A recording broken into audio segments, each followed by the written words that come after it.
Todos hemos sido descubiertos, todos hemos sido alcanzados por nuestras propias maldades y pecados.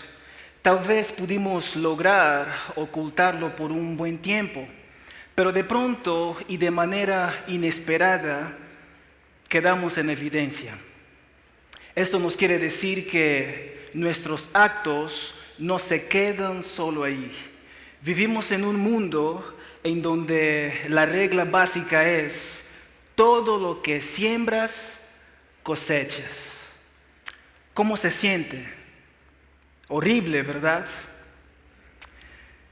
Dios ha puesto en nosotros este sentido de vergüenza como un medio para dos cosas. La primera es reconocer la seriedad de nuestro pecado, y la segunda es acudir a Jesús. En el pasaje que trataremos de estudiar en esta tarde, tenemos la historia de un caso de una mujer que fue descubierta en el acto mismo de su pecado y sintiendo así una gran vergüenza. Y sin embargo, este episodio nos permite conocer el carácter perdonador de Jesús. Nos muestra la más alta sensibilidad de la gracia de Jesús ante la miseria del pecado del hombre. Quiero que abran conmigo sus Biblias en el libro de San Juan 8, los versículos 1 al 11. La versión de mi Biblia dice: y Jesús se fue al monte de los olivos, y por la mañana volvió al templo, y todo el pueblo vino a él, y sentado él les enseñaba. Entonces los escribas y los fariseos le llevaron una mujer sorprendida en adulterio, y poniéndola en medio le dijeron: Maestro, esta mujer ha sido sorprendida en el acto mismo de adulterio. Y en la ley, Moisés nos mandó apedrear a tales mujeres.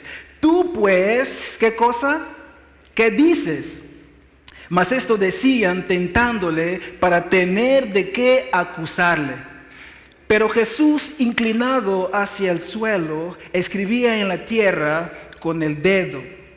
Y como insistieron en preguntarle, se enderezó y les dijo: el que de entre vosotros esté sin pecado, sea el primero en arrojar la piedra contra ella. E inclinándose de nuevo, siguió escribiendo en la tierra. Al oír esto, acusados por su conciencia, salieron uno a uno, comenzando desde los más viejos hasta los últimos, y quedaron solo Jesús y la mujer que estaba en medio. Y enderezándose Jesús y no viendo a nadie más que a la mujer, le dijo: Mujer, ¿dónde están los que te acusaban? ¿Ninguno te ha condenado? Y ella dijo: Ninguno, Señor. Entonces Jesús le dijo: Ni yo te condeno, vete y no peques más. Veamos este pasaje en 4 escenas.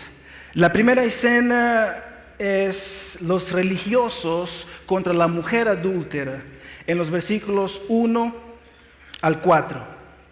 Imagínense, hermanos, que en medio a la multitud que estaba enseñando Jesús de un lado del templo, una comitiva encabezada por aquellos que eran considerados como los más santos de la comunidad, traen a una mujer encontrada en pleno acto de adulterio.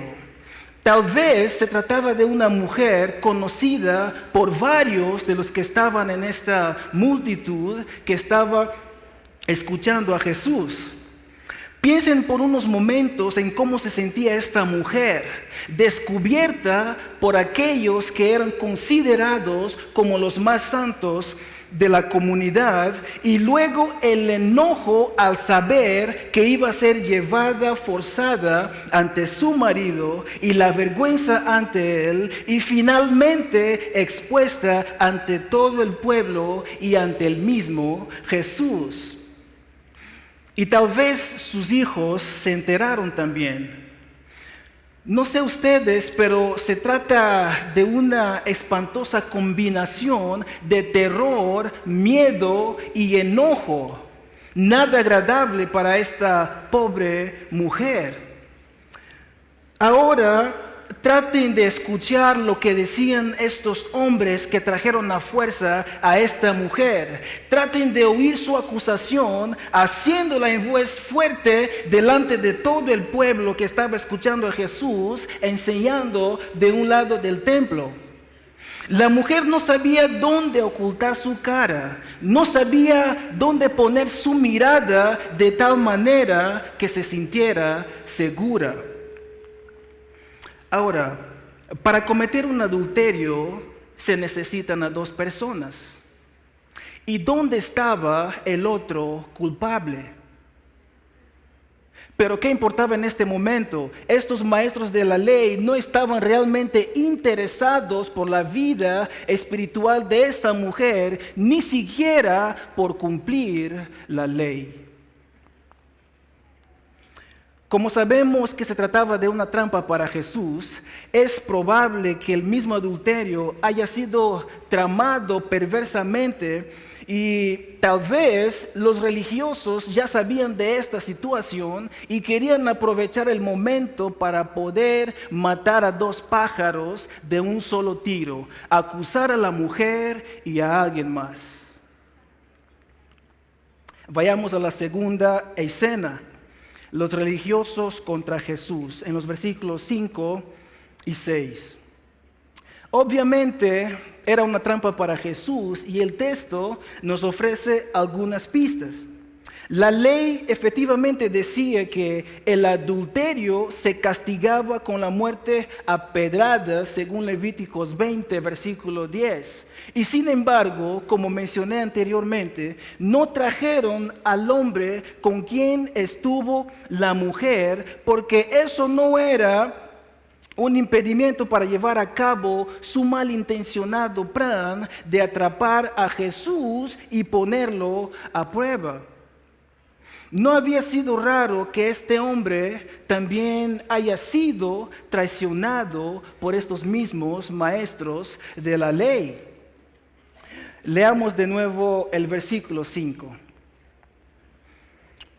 Y en la ley Moisés nos mandó apedrear a tales mujeres. Tú pues, ¿qué cosa? Tú pues, ¿qué dices?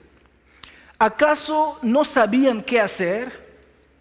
Se trataba del primer caso de adulterio que tenían que resolverlo y no sabían cómo hacerlo. Notemos, hermanos, que ellos mencionan la ley para apoyar su argumento. Y por otro lado, en la ley romana no les era lícito dar pena de muerte a nadie.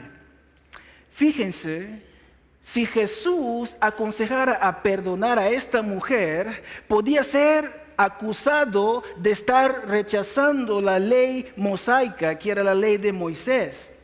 Y si Jesús aconsejara que la mujer fuera apedreada, él estaría siendo acusado de estar usurpando la ley romana en este momento, que es la ley. O sea que Jesús estaría en contra de la ley de César, ya que a los judíos no les era permitido dar pena de muerte a nadie.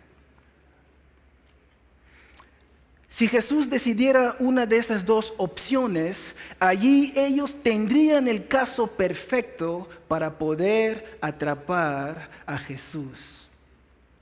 Y yo tengo certeza que estos mismos maestros de la ley fueron los mismos que llevaron a Jesús ante Pilato.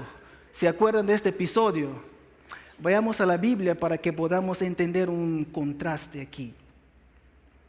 Vayamos en San Juan 18, versículo 31. Más bien empezaré desde el versículo 28 al 31 para que podamos estar más adentro de lo ocurrido. Dice la palabra de Dios: y llevaron a Jesús desde Caifás hasta el pretorio, y era muy de mañana, y ellos no entraron en el pretorio para no contaminarse, y así poder comer la Pascua. Qué tremendos son. Entonces salió Pilato a ellos y les dijo: ¿qué acusación traes contra este hombre? Y respondieron y le dijeron: si este no fuera malhechor, no te lo habríamos entregado. Entonces Pilato les dijo: tomadle vosotros y juzgadle según vuestra ley. Y los judíos le dijeron: a nosotros no nos es ¿qué cosa? No nos es lícito, no nos es permitido dar sentencia de muerte a nadie. Quizás en el caso de Jesús ante Pilato, ellos también querían atrapar a Pilato. No sabemos cuál era su plan. Y entonces la pregunta es: ¿por qué tuvieron que llevar a Jesús ante Pilato para que Pilato decidiera la sentencia de Jesús? Porque a ellos no les era lícito dar pena de muerte a nadie. Y en el caso de la mujer adúltera, ¿por qué tuvieron que llevar a esta mujer ante Jesús para que Jesús decidiera la sentencia para esta mujer? Por lo mismo, porque a ellos no les era permitido dar sentencia de muerte a nadie. Dice el pasaje que lo hacían para tentar a Jesús, para así entonces acusarlo de algo, ya que no encontraban solución de qué acusarlo. Eso era todo lo que estaba en la agenda de estos hombres. Cero compasiones con Jesús. Qué hipocresía usar un adulterio, quizá planeado como el perfecto disfraz para sus intentos de asesinato. Y de la misma forma como nosotros señalamos los pecados más feos de otros. Muchos de nosotros decimos: digo malas palabras, pero no soy arrogante. Soy de mal carácter, pero no soy hipócrita ni adúltero. Soy chismosa, pero no traiciono a mi esposo. Soy chismoso, pero no traiciono a mi esposa. Y muchos de nosotros decimos: no tomo, no fumo, pero pasamos toda la vida hablando mal de los demás. Por un lado Moisés, por un lado César. Y en medio la vida de esta mujer y la credibilidad de Jesús. Y del otro lado, los fariseos y escribas están paladeando el sabor de su aparente victoria. Pero ¿cómo entonces Jesús se escaparía de esta trampa?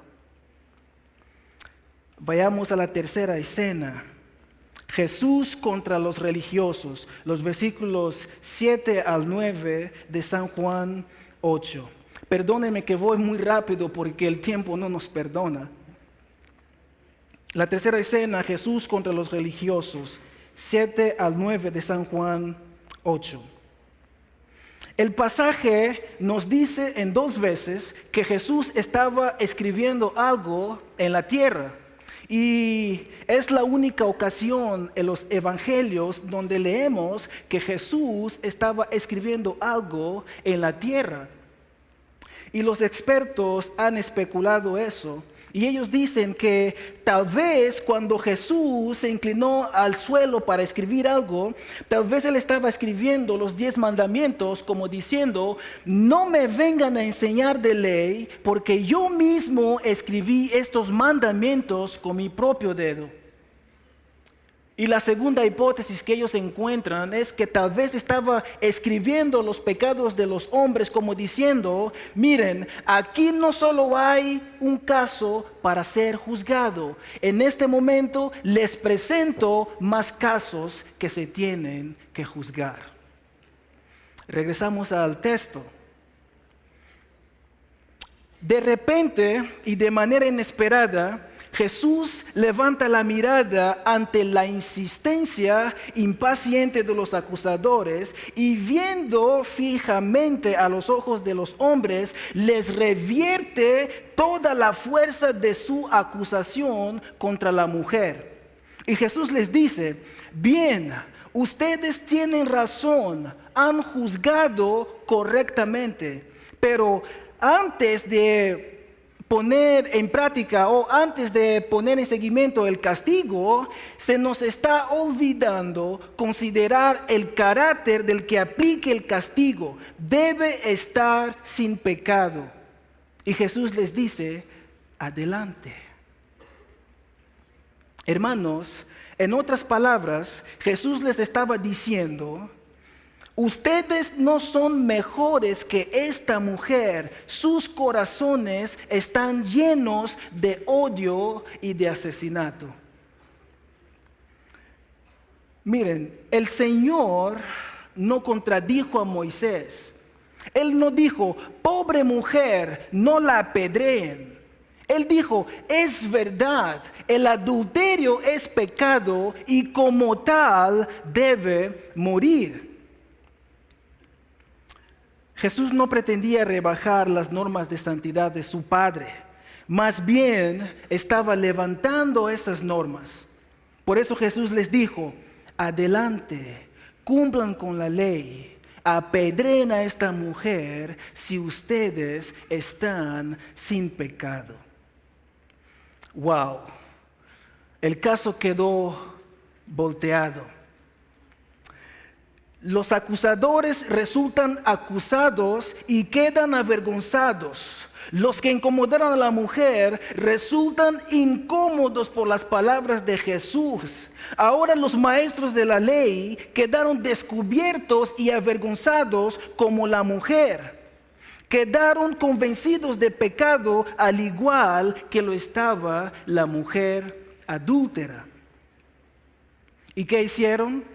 En los versículos más adelante, uno a uno se fueron y solo quedaron Jesús, la mujer y la gente que escuchaba a Jesús.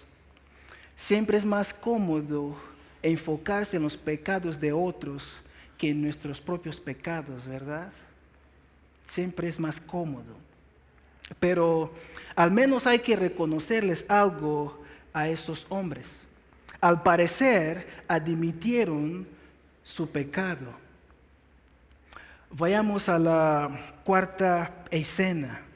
Jesús y la mujer adúltera, los versículos 10 y 11. ¿Qué alivio sintió la mujer? Quizá esperaba una reprimenda por parte de Jesús. Ella sabía que lo merecía, pero ¿qué hace Jesús? ¿Le da un sermón acerca del castigo y el pecado? No.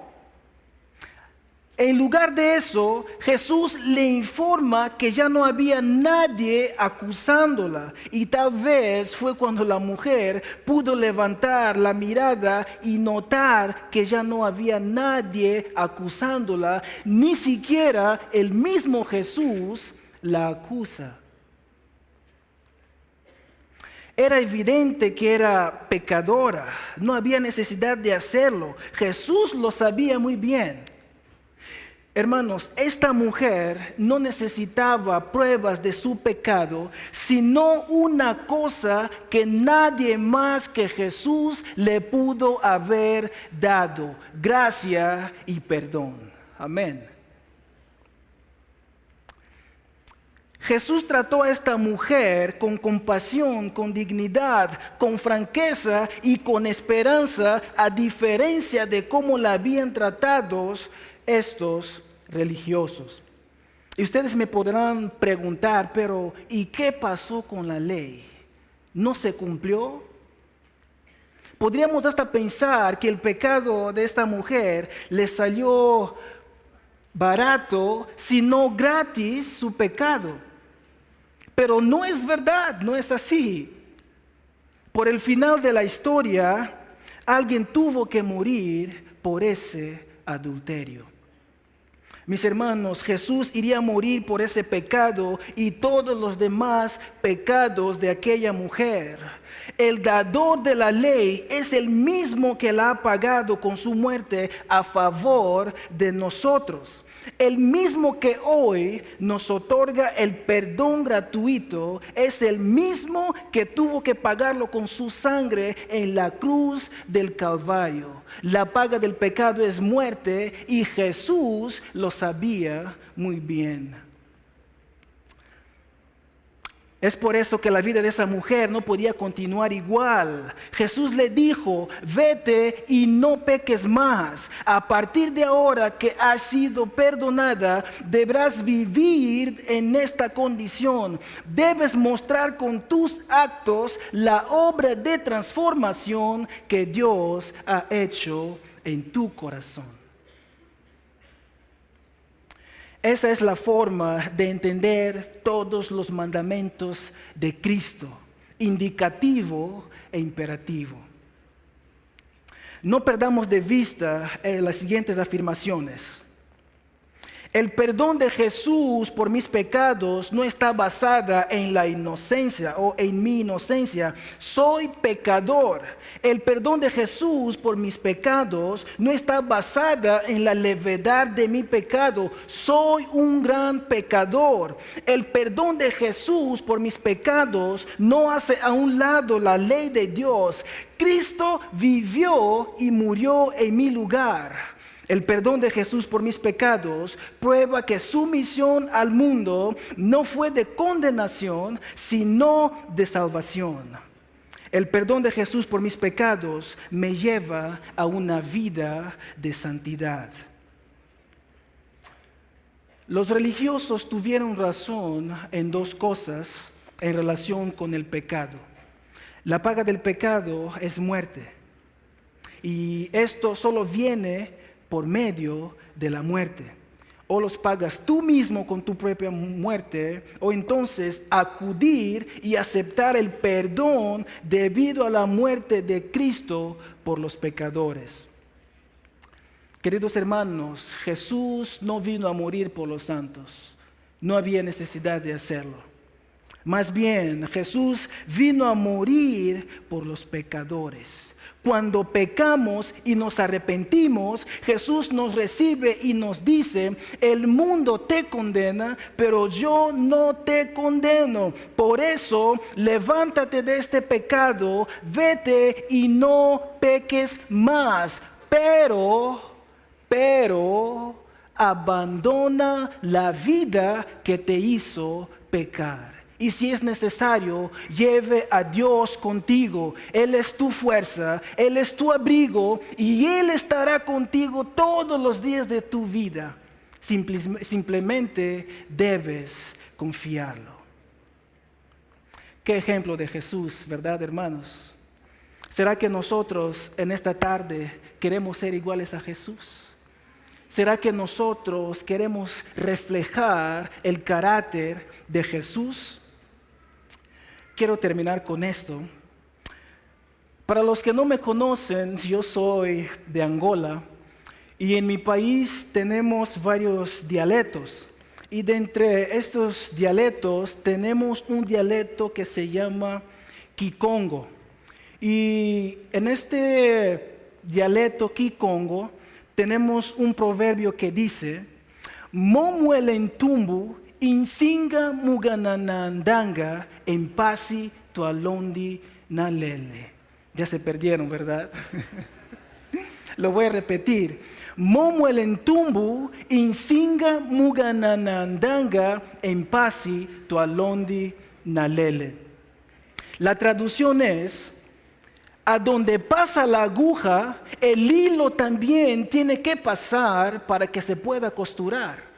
Es decir, cuando estaban haciendo este traje, en donde pasaba la aguja, el hilo también tenía que pasar para que este traje se quedara así perfecto como ustedes ven. La enseñanza de este proverbio es: si nosotros es condicional. Si nosotros queremos ser iguales a Jesús, si nosotros queremos reflejar el carácter de Jesús, debemos seguir sus pasos. Amén. Debemos seguir sus pasos, no hay de otra. Mis hermanos, extiende el perdón a los tuyos. Cuando encuentres a un hermano tuyo que cayó en pecado, no te apresures en juzgarlo. Llora con esta persona, ora con esta persona y ayúdala a ser restaurada en el cuerpo de Cristo.